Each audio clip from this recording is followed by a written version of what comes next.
The Flyers are going through it right now. Coming in last night's game, they were on a 4-game losing streak. Their goalie situation is one massive question mark. They're fighting tooth and nail just to try to keep their playoff spot, and it seems like every week Tortorella's in like 4 new controversies. I mean, Tort's actions being the center of the hockey world is nothing new for him, but from refusing to leave the bench after getting ejected, to healthy scratching his captain twice, to storming off when having to answer questions about his goaltender, it just seems more frequent than usual. Things just seem really tense in Philly right now, and you can understand why, given how they've been playing lately. This team's been a great story all year. I mean, not a lot of people expected them to even be in the playoff race at this point of the year, let alone in a playoff spot. They've gotten massive contributions from guys like Cam York, Morgan Frost, and Owen Tippett. These are guys that Flyers fans are really excited about and hoping that they were going to be key building blocks, and it looks like they're going to be. But lately, it's been going off the rails. They battled really hard last night, tied the game against the Islanders with 8 seconds left. Great gutsy comeback, but they fall short in overtime. That point they got is massive for them, though, because it allows them to lead back over Washington into that third Metro spot again. But man, the Caps and the Islanders are nipping at their heels, and they've also got Detroit to worry about if they fall into the wild card discussion.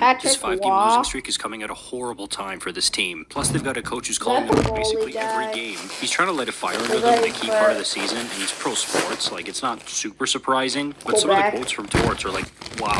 Ivan Fedotov came over from the KHL and played his first ever NHL game last night with Philly. He played well. He stopped 19 of 21 shots, including a Barzal breakaway, and Torts said as much. He called his entire team soft, except the goalie, who was the only one who played well, according to him. Yeah, when the only guy who shows up is the one who went to the wrong net to start overtime, you know you got a problem. That wasn't the eye-popping stuff, though. I mean, we've seen coaches say that all the time, that, oh, our goalie kept us in it, he was the only one who played well. We hear that all the time. Listen to this, though, from Torts after the game. There are certain people that they don't have a clue how to play, or just don't have it in them to play in these certain types of situations. That was embarrassing in the second period for the Philadelphia Flyer uniform, the way we played. Embarrassing. Now again, this isn't like aliens making contact with humans hearing this from Torts. I mean, I feel like I've been hearing this from him for 20 years, but man, so much of being a pro hockey player is wanting to win and trying to do everything you can to win. So for him to come out and say that some guys don't have it in them to play in these types of situations, like, that cuts deep. Now, we know what he's trying to do. He's trying to light a fire under those guys so that they can prove to him, hey, what are you talking about? I am built for these types of situations. I'm going to show you. But he really went all out there, short of naming names. Like, that's as intensely as you can call out your players. Clearly, we've got a coach here who realizes that he has to take drastic measures to make sure that his team can get this season back on the rails, and he seems really worried about what's going on with his team right now. They need a win, man. That Flyers team desperately needs a win right now. Their next game is against the Sabres. That's honestly going to be a super interesting one. Let me know what you think in the comments. Do you think the Flyers are going to make it? And what did you think about Tortorella's comments? Let me know. I'll see you in the next one.